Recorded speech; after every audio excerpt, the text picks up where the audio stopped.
ત્યાર પછી એક્ઝામ્પલ 9 આપણે 2.18 ગયા લેક્ચરમાં કર્યો તો સેમ એના જેવો જ એક્ઝામ્પલ છે. હાઇડ્રોજન પરમાણુની ઇલેક્ટ્રોન ઉર્જા En = -2.18 × 10⁻18 છેદમાં n². આપણે આવી ગયેલો છે બહુવર્ણીય અભિધારણામાં, એના વડે દર્શાવી શકાય. તો n બરાબર 2 કક્ષામાંથી ઇલેક્ટ્રોનને સંપૂર્ણપણે દૂર કરો છે, એટલે કે ઇન્ફાઇનાઇટ કક્ષામાં લઈ જવો છે, મીન્સ એમાંથી આ દૂર જ કરી દેવો છે. તો કેટલી ઉર્જાની જરૂર પડશે અને તરંગ લંબાઈ કેટલી જોશે? તો સૌથી પહેલા તો ઉર્જા શોધી લઈએ. તો ડેલ્ટા E = ઇન્ફાઇનાઇટ, કારણ કે આપણે અનંત અંતરે દૂર કરવો છે. કઈ કક્ષામાંથી? તો કે બીજા નંબરની કક્ષામાંથી. તો ડેલ્ટા E = શું થશે? તો આપણી પાસે સેમ જે ઇક્વેશન હતું એનું એ જ ઇક્વેશન આપણી પાસે રહેશે કે અહીંયા ઇન્ફાઇનાઇટની ઉર્જા તો 0 થશે. આ આપણને ખ્યાલ છે, આપણે લખેલું પણ છે થિયરીમાં. અહીંયા કેટલી થશે? તો કે 2.18 × 10⁻18 છેદમાં 2 નો વર્ગ. આ જૂલમાં આવશે. તો ડેલ્ટા E = -+2.18 ભાગ્યા 4 થઈ જશે, એટલે કે 2.18 ભાગ્યા સીધા 4 કરો તો 0.545 ગુણ્યા 10⁻18 જૂલ. આને આપણે આમ પણ લખી શકીએ કે 5.45 ગુણ્યા 10⁻19 જૂલ તરીકે લખી શકાય. આ આપણને ઉર્જા મળી ગઈ છે. હવે આપણે તરંગ લંબાઈ શોધવાની છે. તો આગળના દાખલામાં કર્યું એ જ રીતે ડેલ્ટા E = hc/λ. તો લેમ્બડાને સૂત્રનો કરતા બનાવો તો શું થશે? તો કે hc ના છેદમાં ડેલ્ટા E કિંમતો મૂકીએ 6.626 ગુણ્યા 10⁻34 જૂલ સેકન્ડ ગુણ્યા 3 ગુણ્યા 10⁸ મીટર પ્રતિ સેકન્ડ છેદમાં ડેલ્ટા E કેટલા છે? તો કે 5.45 ગુણ્યા 10⁻19 joule. Joule joule cancel, second પ્રતિ સેકન્ડ કેન્સલ. તો અહીંયા તમને જે લેમ્બડા મળશે એ કેટલી મળશે? તો કે અહીંયા લેમ્બડા = આપણને મળશે 3.647 ગુણ્યા 10⁻7 પ્રતિ મીટરમાં મળશે. સોરી, અહીંયા આપણે મીટર છે એટલે આ મીટરમાં મળશે. અને જો એને સેન્ટીમીટરમાં આપણે શોધવી હોય તો કેટલા થઈ જશે? તો કે લેમ્બડા = 3.647 મીટરના તમારે સેન્ટીમીટર કરવા છે એટલે 2 છે, બાદ થશે એટલે 7 માંથી 2 જાય તો -5 સેન્ટીમીટર. આપણને એકમ છે એ સેન્ટીમીટરમાં જ શોધવાનો છે, કારણ કે એને રકમમાં તમને લખીને આપ્યું છે કે કેટલા સેન્ટીમીટર હશે, એટલે સેન્ટીમીટરમાં જ શોધશું. આગળ જોઈએ તો 2.20 અને 21 બહુ સિમ્પલ.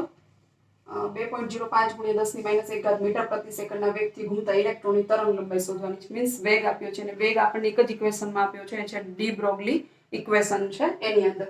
તો એ થશે લેમ્બડા = h ના છેદમાં m × v.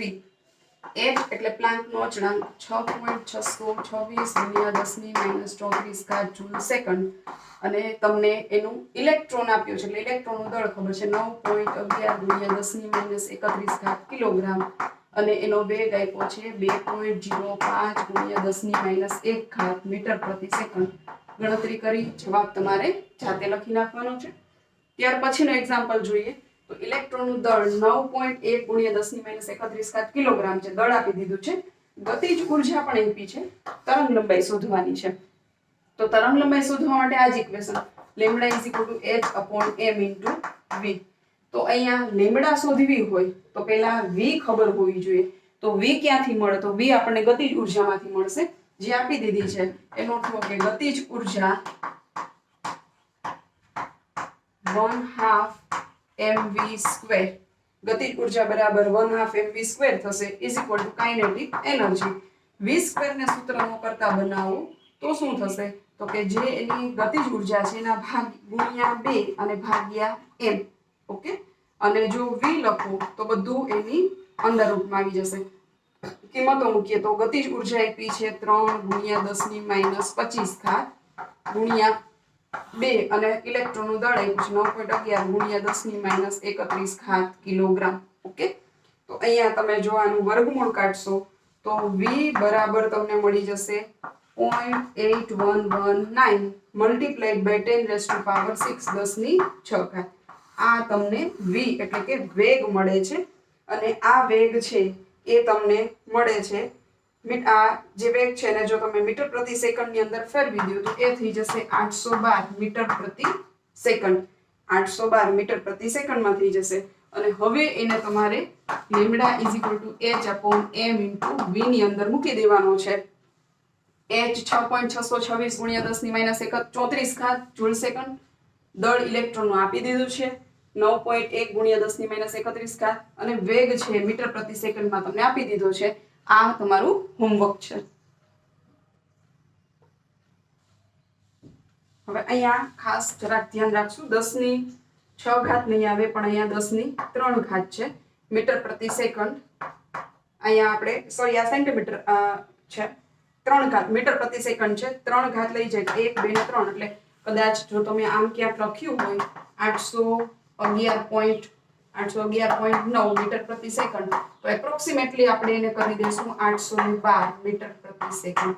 અહીંયા ગુણ્યા 10 ની 6 ઘાત અંદર આવે છે વર્ગમૂળ કાઢો એટલે 10 ની 3 ઘાત થઈ જશે. હવે ત્યાર પછીનું એક્ઝામ્પલ 22 નંબરનું કે નીચેનામાંથી કઈ સ્પીસીસ સમ ઇલેક્ટ્રોનિય મીન્સ આઇસો ઇલેક્ટ્રોન પણ કહેવાય, આઇસો ઇલેક્ટ્રોનિય પણ કહેવાય. સમ એટલે સરખા, એટલે કે સરખા ઇલેક્ટ્રોન વાળું કોણ કોણ છે એને શોધવાનું છે આપણે. તો સોડિયમ છે એનો નંબર 11મો, પણ અહીંયા 11 ઇલેક્ટ્રોનમાંથી એક ઇલેક્ટ્રોન ગુમાવી દીધો, ધન આયન બન્યો છે એટલે અહીંયા 10 ઇલેક્ટ્રોન. સોડિયમ પ્લસ આયન હોય તો 10 ઇલેક્ટ્રોન. પોટેશિયમ છે એનો નંબર છે 19, પણ એમાંથી એક ઇલેક્ટ્રોન ગુમાવ્યો છે એટલે 18 ઇલેક્ટ્રોન થયા. મેગ્નેશિયમ છે એનો નંબર છે 12, પણ એમાંથી એને 2 ઇલેક્ટ્રોન ગુમાવ્યા છે એટલે આ +2 છે, 12 માંથી 2 જશે એટલે 10 ઇલેક્ટ્રોન થઈ જશે. કેલ્શિયમ +2, કેલ્શિયમનો નંબર 20, એમાંથી એને 2 ઇલેક્ટ્રોન ગુમાવ્યા છે 18 ઇલેક્ટ્રોન. સલ્ફરનો નંબર છે એ કેટલો થશે તો કે સલ્ફરનો નંબર 16 છે, 16 માંથી 2 ઇલેક્ટ્રોન એને મેળવ્યા છે એટલે 18 ઇલેક્ટ્રોન થઈ ગયા. અને આર્ગોન લાસ્ટમાં, આર્ગોનમાં તો આપણને ખબર છે કે 18 નંબર છે, તટસ્થ છે એટલે 18 ઇલેક્ટ્રોન હશે. તો સરખા સરખા કોણ છે તો કે સોડિયમ આયન અને મેગ્નેશિયમ આયન, મેગ્નેશિયમ +2 બંને સરખા છે, બાકીના 4 છે એ એકબીજા સાથે સમ ઇલેક્ટ્રોનિય છે. હવે એના પછી જોઈએ તો નીચેના આયનોના ઇલેક્ટ્રોનીય બંધારણ છે એ લખવાના છે.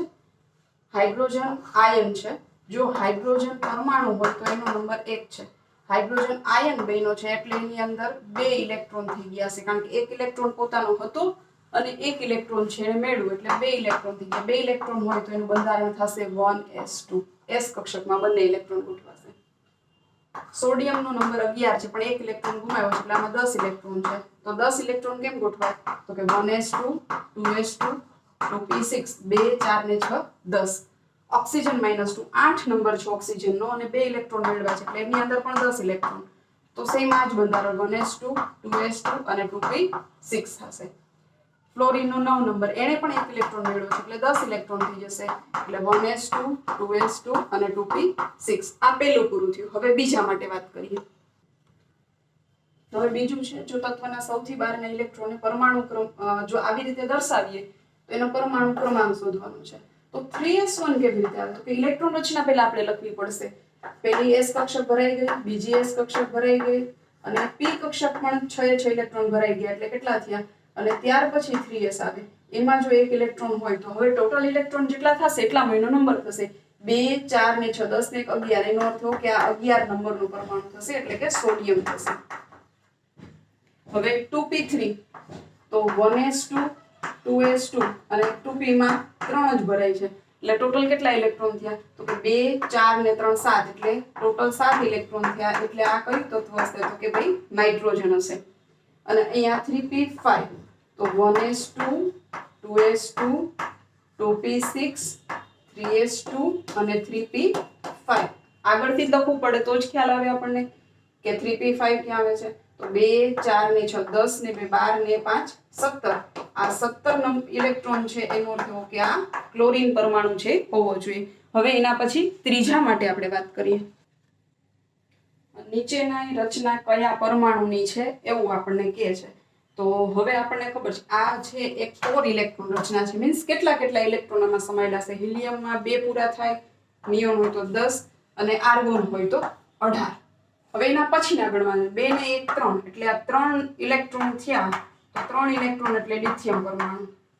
અહીંયા 10 ને 2 12 ને 3 15 એટલે 15 ઇલેક્ટ્રોન થયા તો કયો પરમાણુ હોય? તો કે ભાઈ ફોસ્ફરસ પરમાણુ હોય. અહીંયા 18 ને 2 20 અને 21, જો 21 ઇલેક્ટ્રોન થાય તો 21 નંબરનું પરમાણુ છે સ્કેન્ડિયમ. ત્યાર પછીનો પ્રશ્ન છે કે જી કક્ષકોને માન્ય રાખે એના માટે n નું સૌથી ઓછું મૂલ્ય કયું હશે? તો આ જી કક્ષક આવે કેવી રીતે? તો આ ક્યાંક આપણને ખબર છે કે L = 0 હોય તો S, 1 હોય તો P, 2 3 4 5 D, F અને G. એટલે L = 4 આવ્યા તો એના માટે તમારે n શોધવાનું છે. તો n કેવી રીતે શોધાય? તો કે n બરાબર 1 હોય તો કયું મૂલ્ય મળે? 0. n બરાબર 2 લ્યો તો કયા મૂલ્ય મળે? 0 અને 1. n બરાબર 3 લ્યો તો 0 1 2. n બરાબર 4 લ્યો તો 0 1 2 અને 3 મળે. અને જો n બરાબર તમે 5 લ્યો તો 0 1 2 3 અને 4. એનો અર્થ કે n બરાબર 5 અને l બરાબર 4 હોય ત્યારે તમને જી કક્ષક છે એ મળે. આ કેમ શોધાય? તો આનું સૂત્ર પણ ખબર છે ને, આ l ના મૂલ્યો છે કે l બરાબર 0 થી n - 1 મળશે. ત્યાર પછીનો એક્ઝામ્પલ, એક ઇલેક્ટ્રોન 3D કક્ષકમાંથી કોઈ પણ એકમાં છે, એટલે 3D xy yz zx કે x² - y² કે z² કોઈ એકમાં છે તો એના n, l અને ml ના મૂલ્યો શોધવાના છે. તો 3D છે એના ઉપરથી તમને આ n છે એટલે n બરાબર 3 અને આ l છે તો l બરાબર 0 હોય તો s 1 હોય તો આ આપણને ખ્યાલ છે ક્યાં l બરાબર 0 1 2 અને 3 s p d અને f એટલે l બરાબર કેટલા હશે? તો કે l બરાબર 2 હશે. અને ml કેટલા હશે? તો કે -2 થી +2 સુધીના હશે કોઈ પણ. ઓકે, આમાંથી કોઈ પણ એક હશે એટલે n બરાબર 3 l બરાબર 2 અને ml ના મૂલ્યો આ 5 માંથી કોઈ પણ એક હશે. ત્યાર પછીનું એક્ઝામ્પલ, એક તત્વનો પરમાણુ 29 ઇલેક્ટ્રોન ધરાવે. તત્વનો પરમાણુ કીધો છે. પરમાણુ જ્યારે કીધો હોય ત્યારે એ તટસ્થ હશે, મીન્સ કે નહીં એને ઇલેક્ટ્રોન મેળવા હોય કે નહીં ગુમાવ્યા હોય. અને એની પાસે 35 ન્યુટ્રોન છે, 35 ન્યુટ્રોન છે. તો પ્રોટોનની સંખ્યા છે એ શોધવાની છે. તો આપણને ખ્યાલ છે કે જો તટસ્થ પરમાણુ હોય તો તટસ્થ પરમાણુમાં જેટલા ઇલેક્ટ્રોન એટલા જ પ્રોટોન. એનો અર્થ કે 29 ઇલેક્ટ્રોન છે તો 29 પ્રોટોન પણ હોવા જોઈએ. અને જો 29 પ્રોટોન હોય તો આ એનો પરમાણુ ક્રમાંક છે. અને પરમાણુ ક્રમાંક 29 હોય તો એ તત્વ છે એ કોપર છે. બીજું એની ઇલેક્ટ્રોન રચના લખવાની છે. તો કોપરની ઇલેક્ટ્રોન રચના ક્યાંક આપણને ખ્યાલ છે કે અપવાદરૂપ કિસ્સામાં આવે છે. આર્ગોનના 18 ઇલેક્ટ્રોન થઈ ગયા, પછી 18 ઇલેક્ટ્રોન થયા પછી થાવી જોઈએ 4s2 એટલે 18 ને 2 20 અને 3D માં 9. આમ થવું જોઈએ પણ આમ થતું નથી. આ નથી મળતી તો કેવી મળે છે? તો કે સાચી ઇલેક્ટ્રોન રચના અથવા સાચી ઇલેક્ટ્રોન રચના જો લખીએ તો કેવી મળે છે? તો કે આ s કક્ષકમાંથી એક ઇલેક્ટ્રોન ઉત્તેજિત થઈ અને d કક્ષકમાં જશે. શું કામે જશે? તો કે અહીંયા જો d કક્ષક ફૂલ ભરાયેલી હોય એટલે કે સંપૂર્ણ ભરાયેલી હોય તો એની સ્થિરતા છે એ વધી જાય છે. એટલા માટે સાચું ઇલેક્ટ્રોનીય બંધારણ છે એ તમને મળશે આર્ગોન 4s1 3d10.